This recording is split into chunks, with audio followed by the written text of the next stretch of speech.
All right, everybody. Welcome back to another episode of Stories from a Mountain Town. I am your loyal host, Tyler Meany, and today I have Alli Weiss with me. Alli, welcome to the show. Thanks for having me. Alli is Taylor Weiss, my girlfriend's little sister. She is, last week you heard from her boyfriend, Steven, and today you're going to hear from her. They are out with us here in Jackson, hanging out, doing some bike riding, doing some hiking, and loving the mountains, right? Exactly. Yeah. So, Alli, what do you have in your cup here today? I've got a little homemade concoction. It's a Costco like freezy boozy pop mixed with a White Claw, actually. Wild. Green apple and watermelon. Quite the concoction. Yeah. Nice. I'm just doing water because it's a little late right now. We've been having like everybody has been during quarantine. We've been drinking a little bit too much. Try to rehydrate. But yeah, anyways, so they're out hanging out with us. This is now your second time to Jackson. My third. Third time to Jackson. Yeah, sorry. You came out last November, and also 2 years ago when the four of us were out here. Yep. And this is one of my favorite topics to ask guests is, what was your first thoughts or first feelings when you came into the valley here and saw what's going on in the Tetons? Well, you're bringing me back to 2 years ago. 1 second. Your mic was all screwy. Oh. Okay. There you go. Go ahead. First time 2 years ago, we drove out here with Taylor and Tyler, Steve and I did, and the dogs.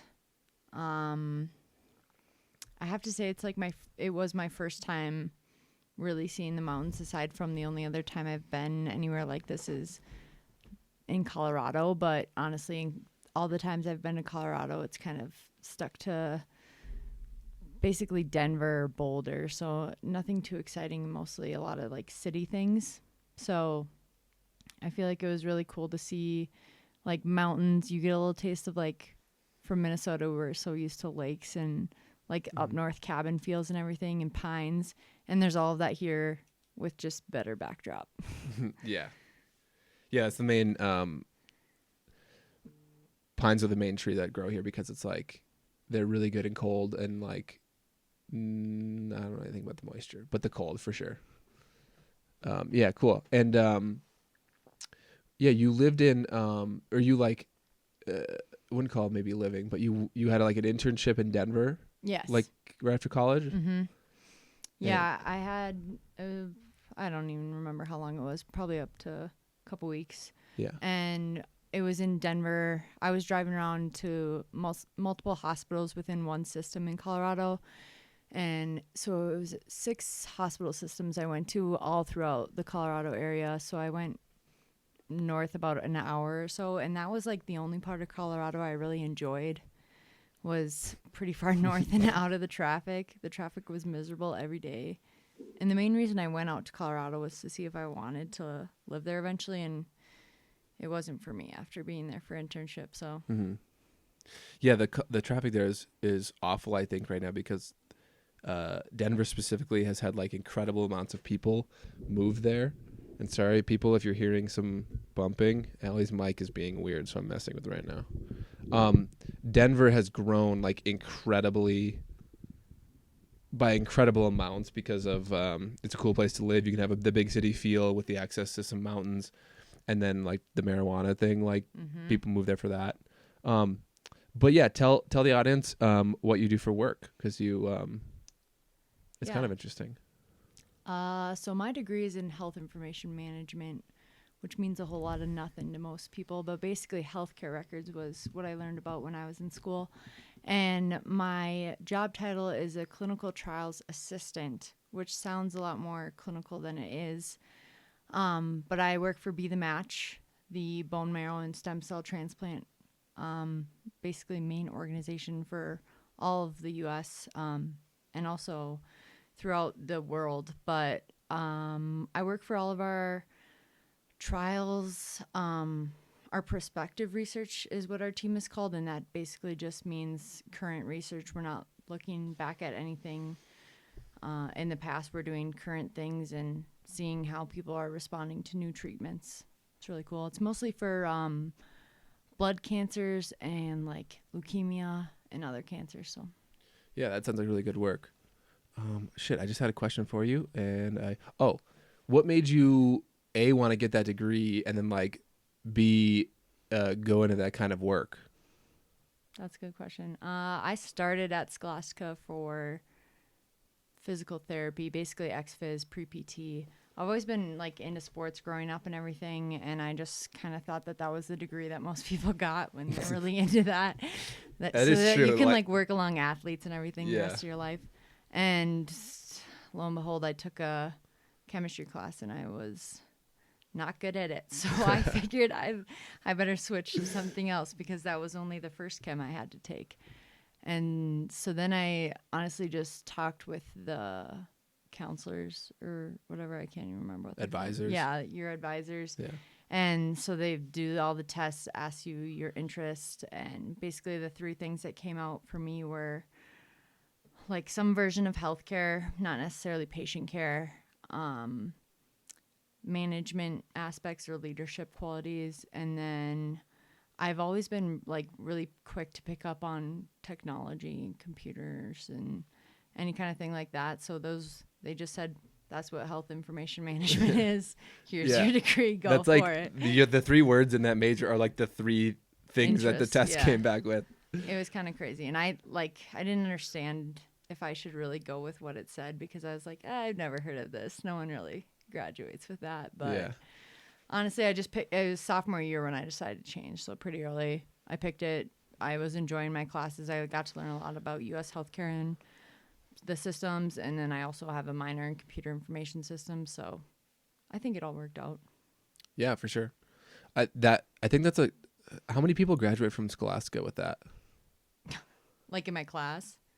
Yeah, like when you graduated, how many people were like in that major? Ooh, probably 20. 20? Yeah. Okay, maybe I just happen to know people in that. But I kind of I knew it was a major, but for the longest time, even when Tana and I started dating and I knew that was your major, I had no clue what kind of job that meant. Right. I was like, okay, not even to criticize the major, just like what would they do in a job or anything? I had no clue. Everybody whenever you say, what are you going to school for? They say, okay, well, what will your job be in?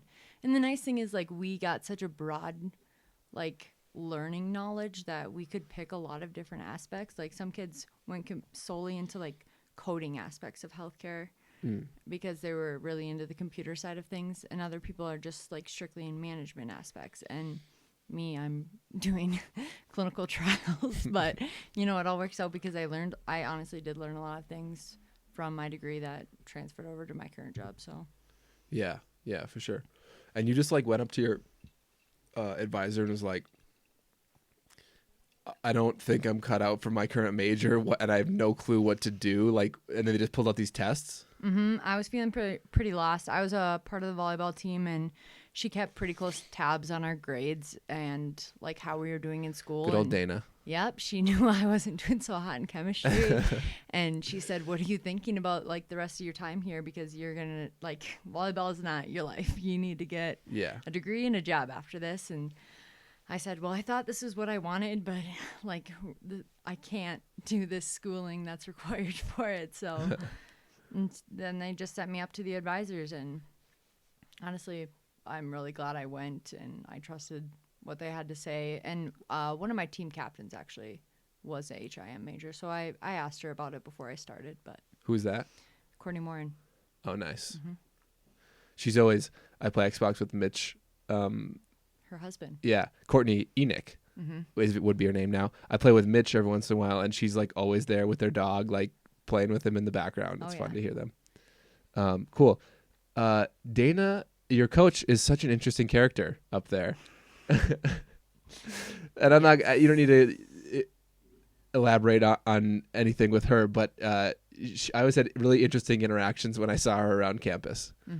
I only played volleyball for 2 years at Scholastica, but yeah, she's really into her career and her players. So and different styles of like conditioning and and weight training, right? Yeah. They don't do like the typical type of weight training that teams do. Honestly, for a D3 program, it was like decently intense. I know a lot of people do 3-a-days and everything for like D3, but Yeah. like coming into it as a freshman and like you go there early for school, like you start before anyone else and you just work out for a couple weeks on end 3 times a day and then the season comes and you're still practicing every day, playing games every day. And then we did have a conditioning and weightlifting coach who designed a program like special for us during off season. But yeah, for sure. Yeah, we did the same thing. To the audience, but all Alli, Steven, Taylor, and I all went to Scholastica, and that's where they met, and then that's where Taylor and I met also. So since we have a lot of the common stories and know a lot of the same people from college, that's where we're picking that up from. Go Saints. Yeah, go Saints. Saints never quit. Saints never quit. That sometimes I'll look at my old pictures and click on that hashtag, and it's actually wild how many people that I don't know posted it. Still trending. Yeah, because like my cousin Casey, sorry guys, there's 3 of them and they have similar names. Casey went to Scholastica, and she would post that on some of her stuff, and like sometimes my siblings would too. So, and then their friends would get it, and like it was weird. And I didn't even come up with it. I just kind of like owned it. A buddy in high school came up with it to make fun of me, but then like I just owned it and it made it better. Totally. So what should we talk about? We talked about school. Well, every time that I've came to Jackson, I've ended up driving at least a portion of the trip. The first time we came out with Taylor and Tyler and Steven and the dogs was a planned trip. That was a lot of people in one crossover. My sister's Rogue. And we talked about that with Steven, that we were totally the Griswolds. Oh, yeah. Because we had like us all packed in there with like the cooler and the dogs, and then like the topper, and then the kennels on the rack also. Oh, that was nuts. Yeah. It was a really back-breaking trip, to be honest. And then when I came out with my mom in November, we 100% planned to fly, and it was like an off season, and so we had to fly into Salt Lake and then come to Jackson. For some reason, our flight in Minneapolis was really delayed. I think it was something about de-icing, honestly. And we knew it was getting so late, and so many people, like, Salt Lake's a big layover place, kind of, it's not a final destination, the airport. Tons of people on our trip were going to Mexico and like all kinds of places, and we're landing, and we see our next flight is within like 3 minutes. And my mom says, "What do you think?" And she's like, "This is our gate." I was like, "Mom, we gotta run. Let's go." Like, we could see the gate, and we're running and running, and I see it out the window. And I turn around to my mom because she's kind of behind me a little ways, and I said, "There's nothing at the gate." Oh, no. She was like, "Well, just keep going. Maybe it's late, too." And we finally get to the gate, and it's, like, departed. So that was a real fiasco deciding how we were going to end up getting here. We ended up just renting a car and driving, which I think is like 5.5 hours to get here.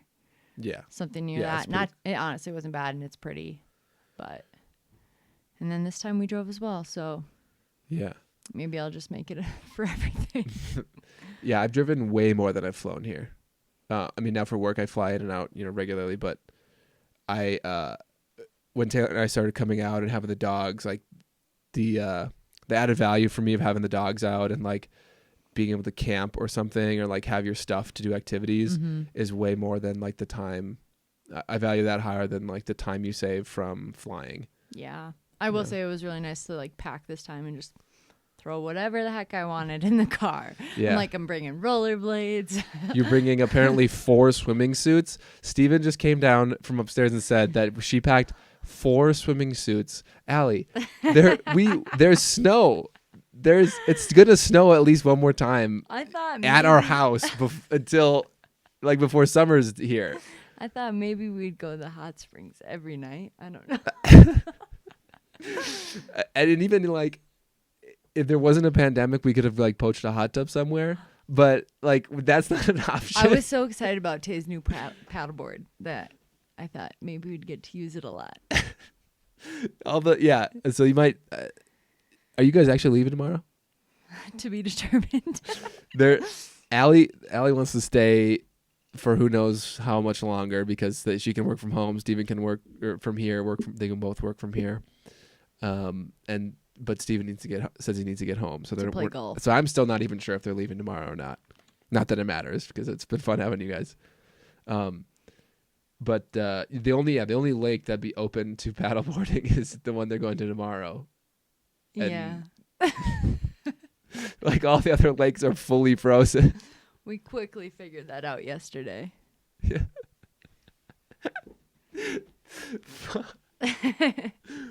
4 swimming suits. Yeah. So let's go back to your trip here last year with your mom. Okay. So you were gonna come out in August, but then Debbie had her bout with a little cancer scare, which she got through, and then so she felt good enough, so you guys decided to come out in November, right? Which is kind of a weird time to come out to Jackson, to be honest. I was like, when you guys booked it, I was like, I don't know what we're gonna do with them. I'm gonna have to look this up, and because the park is mostly closed at that time. The resort's not open yet. Some of the restaurants are closed, or like smaller menus because it's off season. Because you came like first week of November, so right. It's like not snowy. You can't ski. You guys don't even, or your mom doesn't ski. I don't think.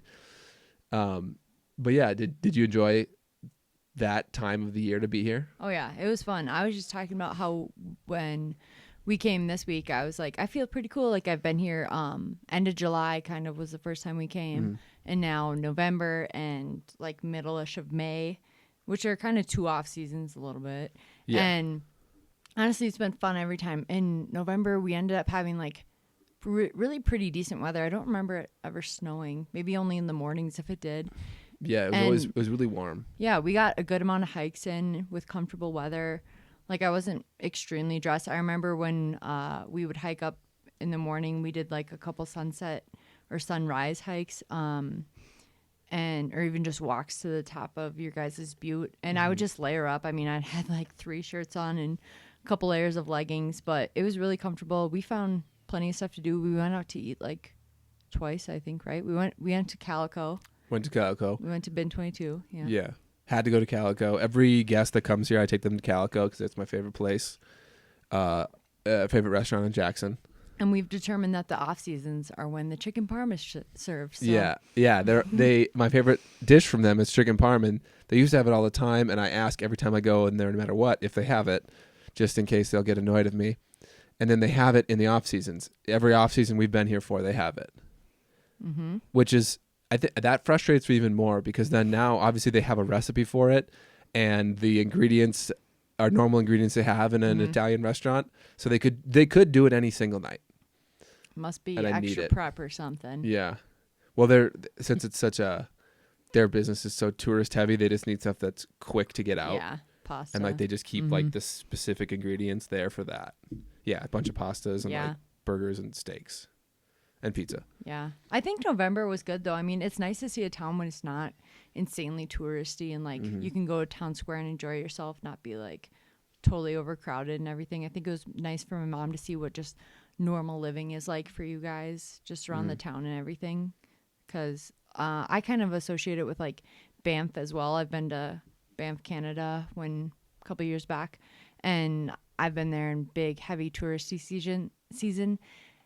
And it's really cool, but at the same time, like, you just hate when things are overcrowded and you can't go anywhere and like just sit down and you have to wait in line for everything. So I don't have any problem with shoulder seasons here. I think they're fun. Yeah, as long as you get decent weather, if it's in the fall and you get a little bit more warmth, so you can hike and mountain bike or be on the lakes or something, or it's the spring and you get like a late powder or like late snow and you can ski a little bit in the backcountry. I've really enjoyed that because for the same reason that there's no people here. Right. And it's not like my day to day really needs like the t-shirt shops and most of the restaurants to be open. Yeah. The breweries and the towny bars that I usually go to are open all the time anyways. But yeah, Stephen was talking about that, how now being here where we're since we live here now, and then since we're not like just trying to do activities all the time, like you guys we've all been working Yeah. every day, it really opened his eyes to like what it looks like to just have a normal life in a resort town, Yeah. which he didn't get before. And you probably got that from being here in the shoulder seasons, because it's just like the people here are just the ones grocery shopping, doing their jobs, raising their kids, stuff like that. And it's not just the people that are in their RVs Right. or flying in for the weekend or whatever. Yeah. Have you felt the have you gotten a taste of the day-to-day living now that you had to like work here and stuff? Yeah, I feel like I have. And then anytime we go to town, I just want to know what people do for a living. When we see them out, like walking on a hike or going to the grocery store, like you said, I'm just like, what do they do here? Where do they live? Do they have kids? Like, how did they end up coming here? Yeah. Yeah. They, I think just because of how easily we can work remotely, there's got to be just insane amounts of different jobs. Like my job is nothing to do with the area at all. Right. And they're actually, one of the women Taylor works with, her husband works at FIS too. And we don't know each other from FIS at all. But like a company of 55,000 employees, we don't have offices anywhere near here. And our girlfriend and wife happen to meet each other. Yeah. That's super random. And like, so there's obviously a lot of people that work in bars and restaurants and ski shops and bike shops and stuff like that, and real estate. But there's also like anything, like they could work for any company anywhere. I mean, after this whole pandemic, like Steven and I could easily work here remotely. Like it's no limit as to what people could do here. I think that companies are going to have a real issue once everything's lifted, getting their people to come back into the office. Because if like they're in careers, it's really measurable to see how well you're performing, like maybe a salesperson who couldn't work from home and now is, and they're kicking ass or something. It's like, well, I'm kicking ass. I don't need to go to the office and, or, stuff like that. It's like, well, I'm doing something even in your job. I'm fully capable of working from home and capable of working from Wyoming. Yeah, working from Wyoming. And tell them about how you've been getting some crap from your coworkers about that. Just a little bit. They just like, obviously we all sit in the same exact place every single day. So we know what each other's like living room or office or desk, bedroom, anything look like. So anytime someone moves, we go, hey, where'd you go? Like, where are you set up today? And so they said that to me, and I just said, I'm in Wyoming. And they said, what? And they all know my sister lives here. And so I said, yeah, I drove out to Jackson yesterday and decided to work from here. And so it was just they were all just honestly surprised, asking me how it was. And then we ended up getting a company email saying that we will get a 2-week notice whenever we do know that we're going to go back to the office. And they all just did a little side note of, that'll give everyone time to come back to Minnesota. Yeah. There's got to be others besides you that are like working from their cabins or something. Oh, yeah. Right? Cabins. There's honestly other people in other states as well, out on the East Coast, seeing family and everything. But yeah, quite a few people at cabins. Yeah. I keep coming up with the questions before I ask them, and then I forget about them. Had you worked from home much before this? Only a handful of times, probably I would say 4 to 5. Just due to winter in Minnesota, our company was pretty lax with letting us work from home, and I have about an hour commute, and so they were just fine with it. Anytime that it was a heavy snow day or predicted to be bad weather, so they let us work. They were just fine when I said either I can be an hour and a half late or I can work from home. Nice. Yeah, I think a lot more people should work from home because of employee satisfaction. Obviously there'd be a learning curve for a lot of people, I think. But like it's so nice for me to be able to just like be doing something and then like take a break and like move laundry around or like sit in my office and stretch or like make lunch in my own kitchen, and it like boosts morale because then I can get back in and be fresher because I'm not like these things aren't piling up in my head that I need to do when I get home from the office. And and I heard this from like a Gary Vaynerchuk type of person or an Elon Musk type person, like a big, entrepreneur guy, that each employee with any sort of, above a janitor or something, they're trusting you with so much information that there's way more at risk than if they just let you work from home, Mm-hmm. Why would they trust you with all that valuable information, but not just to work hard at home also? Right. It's almost just like they just want to be like treat people that have to go to the office every single day, like not like adults, Mm-hmm. Yeah. Like You're expecting them to do large roles and do important things for the company, but you can't trust them to just do that somewhere else. Right. It's kind of a weird concept, and Yeah. it's like an old concept when we didn't have the connectivity we do now to just like do whatever.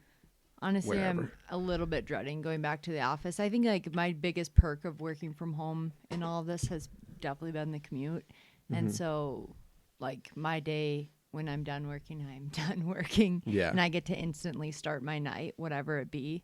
Whereas before I would have to take a train and then drive home and then think about what I'm going to have for dinner and then make dinner and all of those kinds of things. And so, yeah, I get to sleep in longer. I get to go to bed later. Like it's all better. And definitely, like you said, like just popping into your kitchen and making your own lunch, so much better than making the same thing and having it all week long. Yeah. Yeah. Where like the little breaks you take at the office is walking around a stupid building that looks ugly, that just doesn't Going even to get water. Yeah. Or like getting coffee or just like talking to someone for a little bit. Instead of doing that, you're like, you're running an errand, you're cleaning something, you're quick vacuuming, you're moving laundry. If you have kids, you might need to take care of something with them, letting the dogs out, it's just like lets you actually live your life while you're getting stuff done. And I found after now like 3 years of working remotely that I get way more done here because I'd be like talking to people in the office if I was in the office. See that. But here I'm like, there's no one to talk to. Taylor's asleep or gone. Mm-hmm. So I'm just sitting here doing this. And then I feel fresher, like I said, because those things aren't piling up that I would think about. Like, oh, I need to do this laundry. I need to do these dishes, whatever. I can just go do them. Yeah. Have you been doing a lot of Zoom meetings, like the video part of Zoom? Oh, yeah. We have a every other day check-in. Check-in. Yeah. Every morning, just like our little mini team of, I don't know, probably 12 of us. And so we check in. At first, it was every day when this all started. And then just like to make sure you're doing okay? It was just like a daily wealth check, I guess. Welfare check. And then they switched it to every other once we had a couple weeks under our belt. But our company is a huge meeting heavy company. Like Steven says it all the time. When we've worked from home a couple times together during all of this, and like I'm constantly putting in my AirPods and telling him to be quiet for a bit, turn down the music. I've got another meeting. I would say I have at least 3 hours worth of meetings every day. Video. Is it the classic, like, we're going to have a meeting to plan about a meeting, and then we'll have that meeting, and then we'll have another meeting to talk about the results of the middle meeting? Right. Is that the classic thing? When I first started at the company, I thought that they were all really productive. And not that I don't think that anymore, but there is a lot that we need to touch base back on at the next one. But I will say for the most part, they are productive and necessary meetings, which is kind of mind-blowing. But I mean, like I myself work on 3 separate clinical trials that all have nothing to do with each other. So that's like 3 separate teams that I'm on. And so each one of those is having a certain amount of work done every week that is irrelevant to the other meetings. So, I mean, for the most part, they're really necessary. Yeah. Yeah, we have I'm on a small team. I'm on a team of, let's see, 4 reps and then a manager. And since it's kind of smaller and we're not all really doing the same thing, I'm IMing with my manager like pretty much all day, every day, just kind of chatting about stuff. And we have like our weekly check-ins with the team and our one-on-ones. But that's something that I've noticed we haven't done at all is the video meetings. We've done like one and it was like a happy hour one. Really? Yeah, I don't know what it is. Like we just... Yeah, kind of our policy as soon as we went remote was as long as we have the bandwidth. So with the exception of our happy hour meetings, because our team is like our entire team is so big, we don't have the bandwidth. But with every other meeting, the expectation is that you are on video so that you're engaged. Because when we're in the office, our policy is that laptops are down. Unless you're taking notes, you need to be like full attention to what's going on. Yeah, it's a little different. That's like what I was just saying about like they're like treating you like not like an adult. That's like something you'd say in a fucking school classroom. Yeah, unless you're taking meetings, like put your phone away. Yeah, wow, that's insane. Maybe the rest of my team, there's one woman that's like maybe in her 40s, and then the rest are, like have grandkids or close to having grandkids. So maybe they just don't like they've been doing this business over the phone for so long they don't really think about doing video. But yeah. I mean, honestly, that's weird. The like laptop policy. Yeah, like I've been in a lot of meetings and there's just a general expectation that you just are engaged, but no, it's not really enforced. It's like, if you're going to be on your phone, it better be like emailing a client, or like you can take notes or like be iming stuff, but like don't be loud. I think that we just like the meetings, they don't want them to end up being like a let's circle back thing. So they want everyone so engaged, and like we have a lot of pretty strict deadlines for some trials. And so people are just like really work heavy. And if they get like a task, they want to just go, but they have a next meeting they have to go to because we're such a meeting heavy organization. So they come into the next one and they're stuck on what they were doing at the last one. And then nothing gets done at the one they're at. So I think like it wasn't a thing until probably 2 months after I started. So it's kind of a newer thing, but yeah, it had to have just been such a problem that they ended up changing it. Yeah, that's wild. Yeah, cool. Where should we go now? I don't come into these like basically any plan except for like we'll talk about the mountains and like your thoughts about Jackson, but we kind of just like we strayed yeah pretty far. Well, it always does. Like Steven and I, we talked about the mountains for like maybe like 20 minutes. Actually, we went for a while on our trip. We got into all of the trip when all us four were out here. Yeah, we don't have to go back to too much. Can we hear your side of the story about when we jumped off the rock into the Gros Ventre River and you almost fell through some rapids? Sure. Because make sure you got the mic right in there so everyone can get this. Hopefully it's not as bad as Steven's version, but basically, yeah, we were just out on a nice walk. We weren't even really doing much of a hike. We just kind of were out on a walk, and we had seen some locals doing gainers actually off of this cliff. And I pointed them out. We were like, oh, cool, let's go watch from closer. And so they saw us come out, and I think we asked them some questions. We're like, hey, you come here much and jump off this? Like, that's pretty cool. Do a lot of people do this? And they were so excited to see us, and they were just like, yeah, come do it. Come jump. And we were pretty shy about it. We were like, no, that looks pretty crazy. And we don't have any swims. We didn't bring 4 swimsuits with us. We didn't bring it when we were in the middle of July, but we brought it in the middle of May. Yeah, we didn't have any swimsuits with us on that walk. And so we just kind of shoved them off. We're like, no, we'll watch, but that's really cool that you're doing it. And then of course the peer pressure got to us.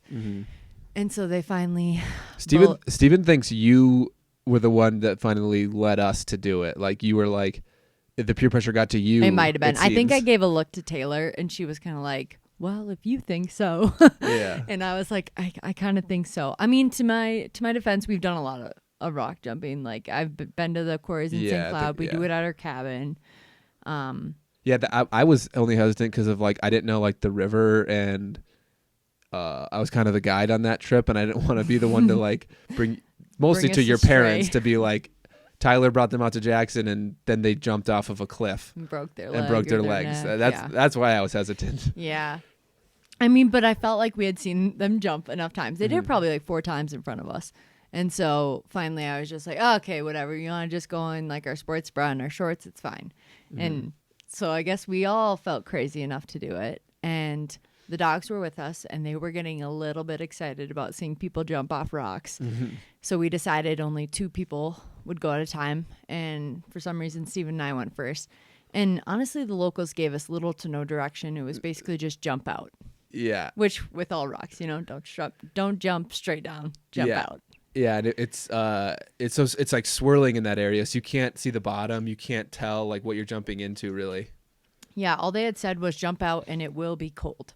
Mm-hmm. And I was like, okay. And I'm pretty sure this is where a couple different versions of this story have come about now. I'm pretty sure they said, make sure you swim to the side like right away. Because for some reason I had that in my head and I knew it was a thing. I remember that after this all happened and I told you to do that. But all right, whatever happened, what I recall is jump out and it'll be cold. And so Stephen and I go to the edge. We say 1, 2, 3 and we jump. And then we float to the top. We're like, when you're barely, like, it's so cold, everything just restricts and you can barely talk. You're barely breathing. And I just wanted to tell you guys how it was. And so I'm looking up and Taylor's like, how was it? And I just go, it's really cold. And the whole time I'm just kind of trying to yell to them what my experience was. I am floating down this river. And Stephen had the sense within him to start swimming to the edge where you get back up. And I am just kind of like, I think I was just in cold shock. And so I'm not swimming still. Stephen's all the way to the edge. And then I notice that I feel a very strong current. And all of a sudden I begin swimming and I can't even fight it. Like, I had everything in my power. At this point, like, it's not that deep. It's just heavy current and rocks. Yeah. And it's really not that deep, but you can't, like, it's so strong that you can't get your feet under you. So your feet are up and I'm just like swimming as hard as I can, grasping for any rock that I can. And I'm starting to like go down the stream a decent amount. Oh, I think I yanked out my mic. Oh yeah. Does it go in here? No, is it already it's still no, hold on. It's in. This goes into your headphone. Oh. Take your headphone off. Keep talking, I'll get this fixed. Okay. Take that off. I don't need the headphones. Okay, so I looked down the river and I saw a lot more bigger rapids coming at me. And that's when I actually started to panic. Up at this point, I wasn't panicking yet. And now I see the real rapids. And I'm looking at Steven, and he said, I think that he saw like death in my eyes. Yeah, he said like, he said your eyes were saying like, dear God, help me, I'm going to die. Yes. Is how he described it last night. Basically, yeah. And so when that look was shot over, I was currently like all like a bear hold against a boulder underwater and my fingers were slipping apart and I was like, this is the end. This is where I die. And this whole time, Taylor and Tyler are seeing nothing because it's around a bend. Yeah. And we're still back up on the rock, like waiting for them to come up. Or we went down to like get you, I think we walked down. But you didn't see any of this. Yeah, we were walking down to where you guys should have gotten out. Right. And so as my fingers are like slipping off this rock, Steven's yelling at me to get my chest out of the water because that's what's like keeping me from standing, which in this like shallow water that I should probably be able to stand up in. And I just like, I can't. My fingers are slipping. And so finally he like runs out, starts swimming to me where I am stuck on this rock. And all that he does is just like bully my chest up out of the water, like literally like punches me in the chest to shove me up.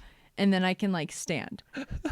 And then I'm just like running through this thick current and I get back and I'm totally fine. And I was so frustrated that this whole time had I just like gotten my chest up, like you said, I would have been fine. Yeah. But like as soon as I got to the edge to safety, we both just looked at each other and we were like, nope, not again. That was a bad idea. I think you would have been fine. I don't think we were there. We went to that spot yesterday, right? Yeah. We did a hike near there and the water was really high. I think at that time of the year you could have like you might have hit a couple rocks and then gone past it to the open area. But I don't think you would have died. I might have ended up pretty beaten and bruised by the end of the rapids, but yeah. Eventually I feel like I should have been able to stand up. Yeah. It's because that hole you jump into is like deep and the water is moving through it, right? And there's like this much water moving through it because it's that's how deep. And then it gets then it gets shallower. So then this much water gets pushed into this much water, and so the water pressure is so much higher going through there. Mm-hmm. And so that's how it that just happens. picks up. Yeah, and that's why the pressure is so much faster in the rocks. Yeah, I mean, it was fun, and like, would I probably do it again? Yeah. Yeah, I think so. I think I would probably do it again, knowing better now. But yeah, yeah, it wasn't the river or the jump spot's fault that happened. Not at there's all. plenty Just of as soon as plenty you of jump, room to get aside. Leave. Yeah, get out of the water. Yeah, you don't want to just be hanging out in the Gros Ventre River. It's not warm. Why are you hanging out in it anyway, Alli? It was a little absurd. Yeah. I just love hearing like your perspective on it and Steven's perspective on it 2 nights in a row. Yeah. Yeah, cool. Is there anything else from that trip that you want to bring up? Our really long hike. Crazy. The really long hike was crazy. But you've all talked about this. We don't need to bore anyone. But we need to hear your perspective. Everyone all the audience members have heard most stories. Have heard everyone's perspective on Jackson. They hear about the Tetons all the time. Okay. So the long ass hike to Upper Palisades Lake. Mm-hmm. I seem to remember that you picked that one. I did. Yep. And the way I said it last night was that was your plan B for that day. And your plan A, do you remember what that was? Your first pick of a hike?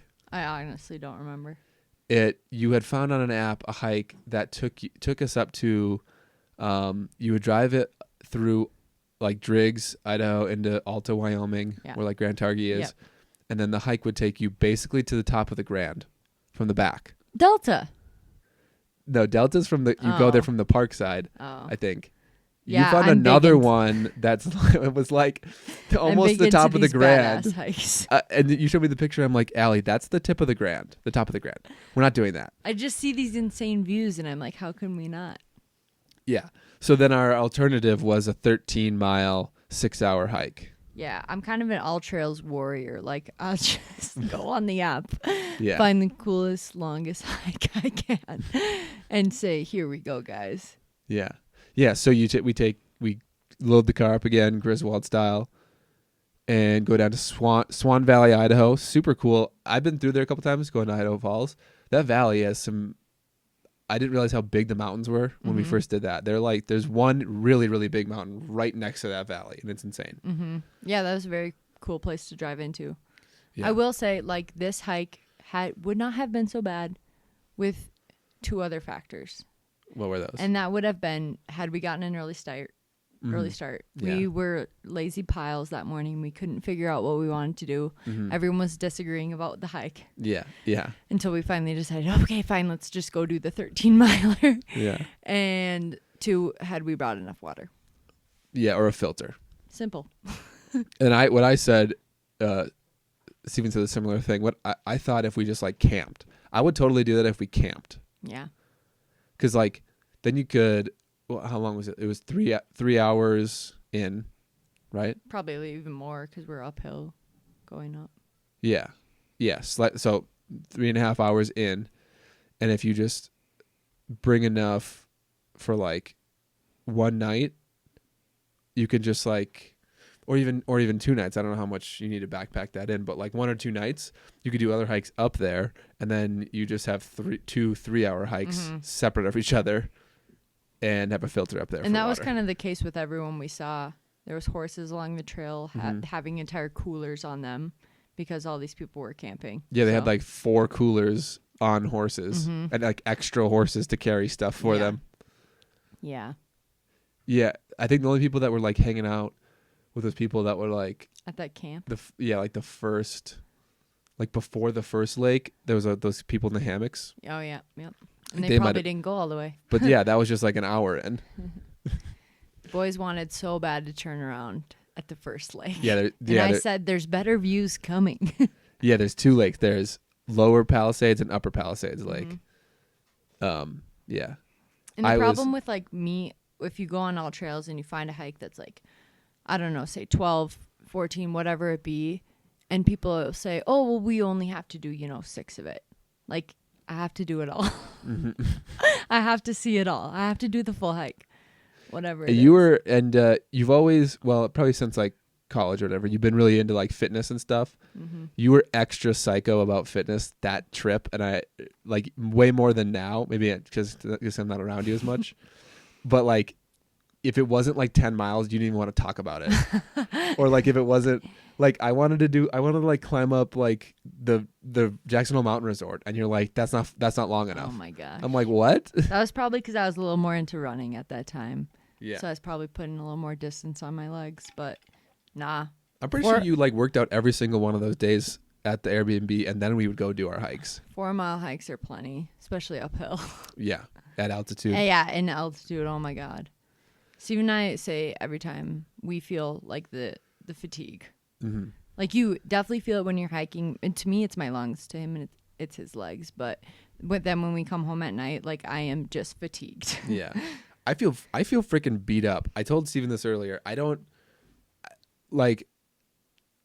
I do a lot of activities out here, so it's not really like my lungs, but like my freaking like back and shoulders and stuff, and like legs and butt are so sore right now. And it's like when you guys try to host us every day, we're like, what are we gonna do? Yeah. Where are we gonna go? What are we gonna see? Yeah, normally so like we're it's doing just like so much. Yeah, well, yeah. So today we went up near Kelly and those two rented bikes went up near Kelly, and how many miles did we do up there? 10 around Kelly. We biked around 10 miles, and that was just like on the roads. Mm-hmm. So up there, it's like really cool views, and you can see some elk. And then one of the roads that takes you to Mormon Row is closed to cars, or maybe everyone, but we've seen plenty. Bikers have been on it. Yeah, lots of people bike down it. And so then we biked to Mormon Row, looked around there, took some pictures, and that was cool. It's cool to see that without any people there. It's usually pretty busy. Mm-hmm.